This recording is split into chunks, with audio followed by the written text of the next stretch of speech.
Salut à tous les amis, j'espère que vous allez bien. On se retrouve aujourd'hui pour une nouvelle vidéo. Dans cette vidéo, nous allons évoquer le nom de Nico Williams, le joueur de l'Athletic Club de Bilbao qui intéresse beaucoup le Barça, puisque le Barça cherche des ailiers, notamment à gauche. On va donc dans cette vidéo traiter le cas de Nico Williams, mais pas que, parce que d'autres noms intéressent beaucoup Barcelone selon les médias catalans. Et donc on va dans cette vidéo revenir sur ces noms-là qui intéressent beaucoup au Barça. Alors c'est parti, on y va. Alors je vous ai évoqué le nom de Nico Williams, le jeune joueur, le jeune ailier gauche de l'Athletic Club de Bilbao. Donc comme vous le savez, club formateur, très difficile d'acheter des joueurs là-bas.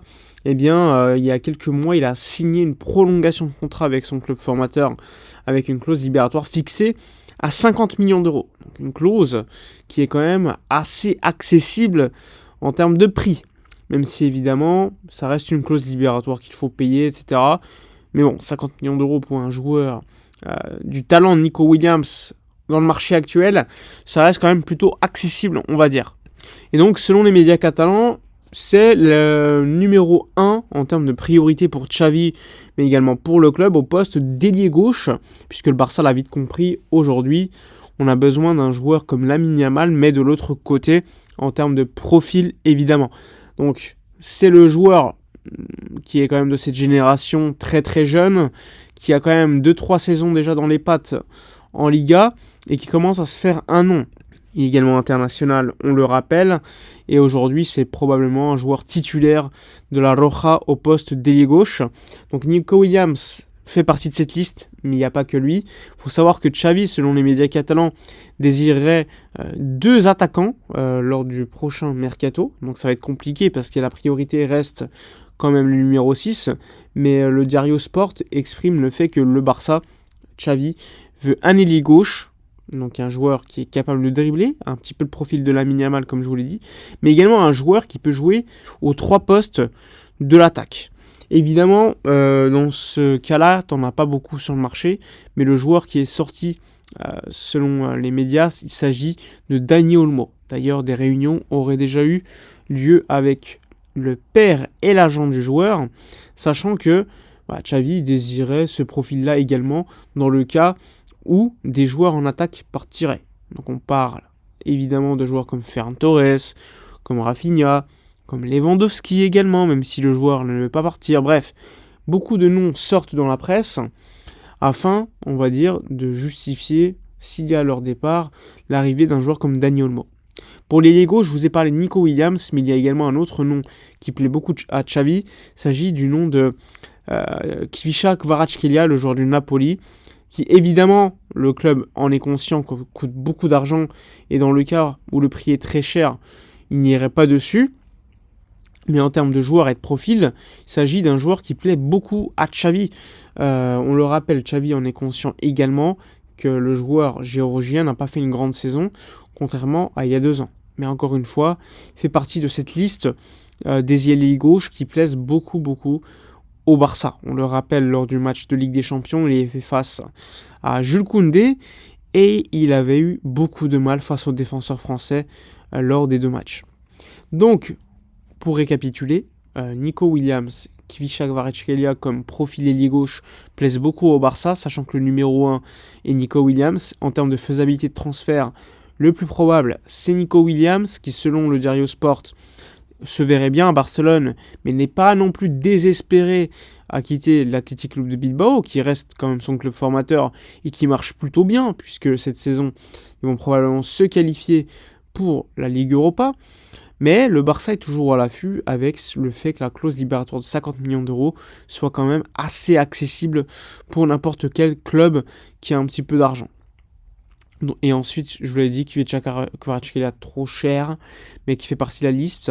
Et Dani Olmo qui représente le joueur au type de profil qui peut jouer sur les 3 postes de l'attaque, qui plaît ainsi beaucoup à Xavi, l'international espagnol.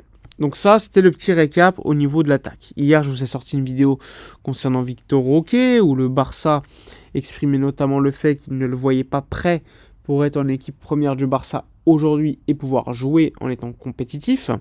Dans ce cas-là, le Barça réfléchirait plutôt à un prêt. Ce qui ne plaît pas du tout à l'entourage du joueur, qu'il a fait comprendre dans l'interview en disant il n'y aura pas de prêt, s'il ne le veut pas, eh bien tout simplement il y aura un transfert, donc une vente du joueur. Une réunion est d'ailleurs prévue afin de décider de la suite des événements concernant Victor Roque.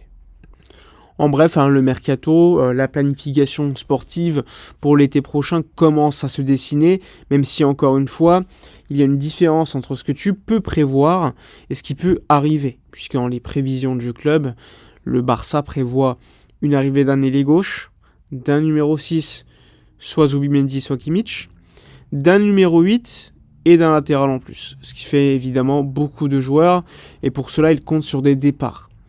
ESPN a sorti un article hier expliquant que Frenkie de Jong ne se voyait pas partir du Barça et voulait continuer, était heureux à Barcelone, sachant qu'il y avait il y a quelques mois une proposition de prolongation de contrat effectuée par le Barça aux joueurs, à voir s'il y aura dans le futur des avancées ou pas concernant ces discussions.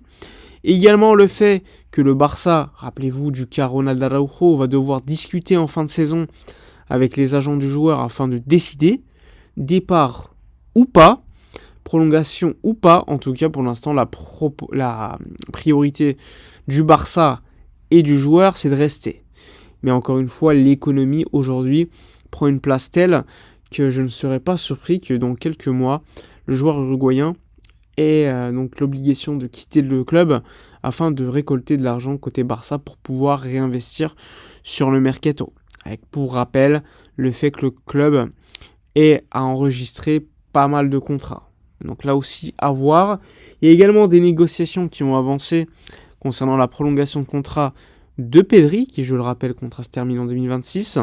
Le joueur veut rester. Il avait donné une interview il y a quelques semaines je crois, où il expliquait notamment qu'il était pressé de prolonger parce que le club lui avait promis une prolongation de contrat lorsqu'il avait prolongé précédemment, tout comme pour Ronald Araujo d'ailleurs.